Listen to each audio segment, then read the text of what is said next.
দেখুন, খেতে বসে যদি আপনি বারবার দেখছেন যে খাবারের মধ্যে চুল বেরিয়ে আসছে, এটা খুব স্বাভাবিকভাবেই বের হতে পারে। কিন্তু এটা রাহুর একটা অশুভ লক্ষণ কিন্তু, এটাও কিন্তু আপনাকে মাথায় রাখতে হবে। যদি এরকম ধরনের ঘটনা আপনার সঙ্গে বারবার ঘটছে, একবার নয়, তাহলে জানবেন রাহুর অশুভ প্রভাব যা আপনার জীবনে পড়ছে।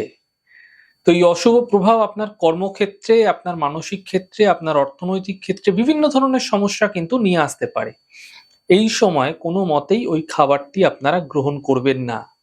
তৎক্ষণাৎ ছেড়ে দেবেন, অন্য খাবার খান। দ্বিতীয়ত, ডাল হোক, সবজি হোক, যে রান্নাটা করেছেন সেই রান্না করার সময় অনেক সময় কি হয়, রান্না পুড়ে যায়, রান্না লেগে যায়। তো সেই খাবারটাকে কাউকে আপনারা দেবেন না, ফেলে দেবেন। এটা অত্যন্ত রাহুর অশুভ প্রভাব বাড়িয়ে তোলে। এমনটি মানসিক ক্ষেত্রে তো সমস্যা নিয়ে আসেই, এবং তার সঙ্গে সঙ্গে সম্পর্কের মধ্যেও কিন্তু খারাপ সমস্যা নিয়ে আসতে পারে।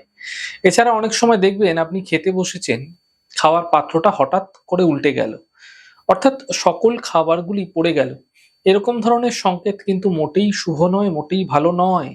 এরকম ক্ষেত্রে আপনাকে বুঝতে হবে কোনো অজানা অশুভ প্রভাব আপনার জীবনে অবশ্যই পড়ছে বা রয়েছে, যা আপনাকে দুর্ঘটনাগ্রস্ত করতে পারে। অর্থাৎ হঠাৎ করে কোনো অ্যাক্সিডেন্ট, দুর্ঘটনার সম্ভাবনা আপনাদের ক্ষেত্রে তৈরি হতে দেখা যেতে পারে, এবং কোনো বড় ষড়যন্ত্রের শিকারও আপনি হতে পারেন।